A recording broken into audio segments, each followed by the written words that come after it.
ลังจากที่เฮากู้ข้าวเจ้าให้นั่นแล้วพี่น้องมาอาบน้ำว่าสิออกไปซอยเวียกเฮือนงานฝนกระเทลงมาอย่างแห้งห้ำข้าวเจ้าที่เฮาเกี่ยวมื้อนี้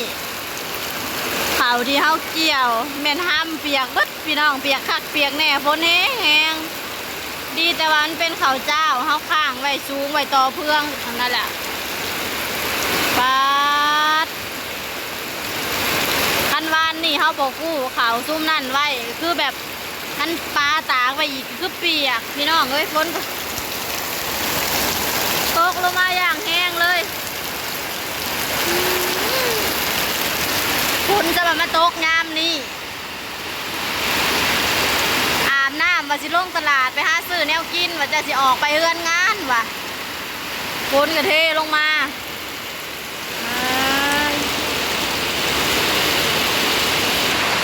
ก็อาบน้ำแต่งตัวแล้วเรียบร้อยออกแต่เฮือนบ่ได้ว่าไอ้ฝนตกแห้งฝนมาตีหุ่งบนยายทอนเหิมตกถั่วเบิดเลยพี่น้องเอ้ยบนเสาก็ลูกพ้นตกแห้งเปียกมีกล้วยบนใหญ่ทอนก็สิพอตัดโบมเลย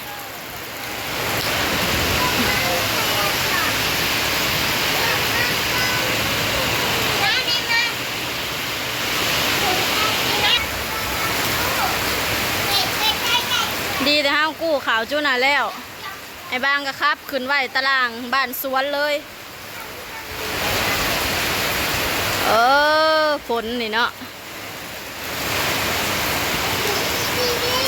ที่เฮารอเวลาถาฝนเศร้าพี่น้อง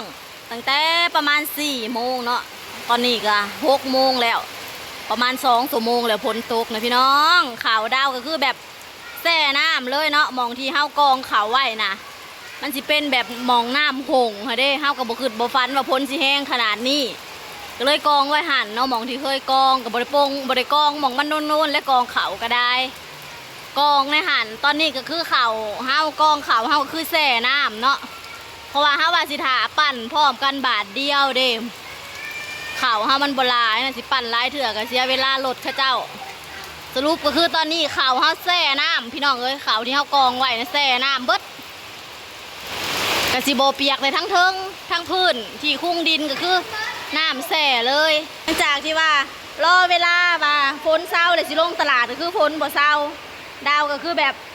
ใส่เสื้อกันฝนแล่นลงตลาดไปซื้อแนวอยู่แนวกินพี่น้องสรุปก็คือเมนูวันฝนตกมื้อนี้เฮาก็สิกินจุ่มจีนหรือว่าเสสวนนั่นเองเนาะ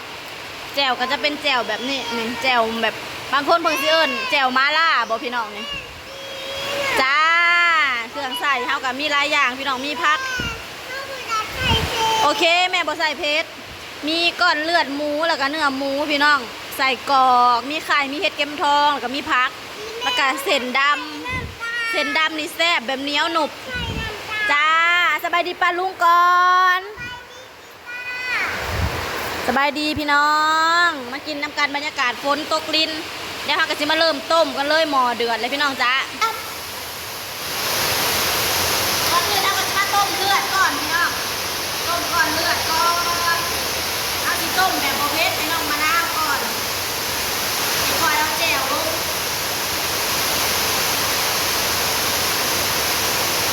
จะไปเด้อมันสิโผล่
เขากระเดือดเลยพี่น้อง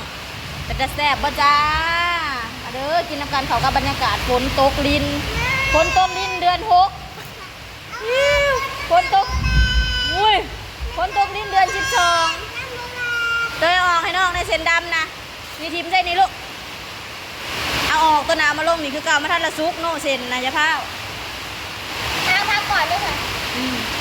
แล้วจีเอาพักลงอีกพี่น้องมันจังแซ่บใส่พักหลายๆฝนตกลิ้นเดือน12ค่ะเป็นเฮ็ดเอาเฮ็ดดีกว่าใครเคยมีข่าวกระเปียกเบิดตัวเนาะจ้าเป็นโอ้ยลงโทษชาวนาค่ะโคตรโอ้พ่อเลยลูกใส่ผักเยอะๆมันเกิดมะนาวเดือน11หาวเดือนลาวเดือนสากลนั่น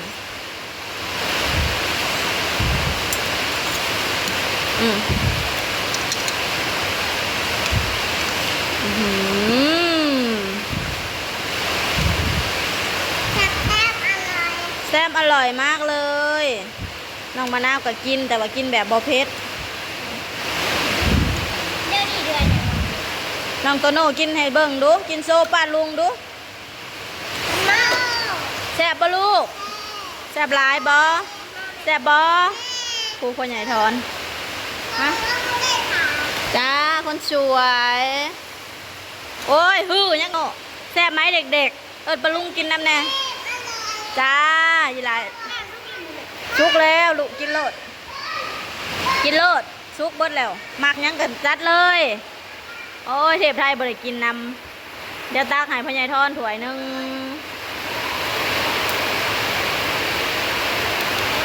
ลุยพ่อใหญ่ทอนก็นอน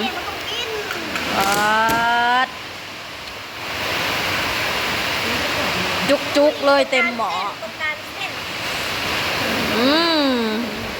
กองเขาเขากระแสน้ำเขาก็บ่ได้เฮ็ดยังบ่ได้พี่น้องเอ้ย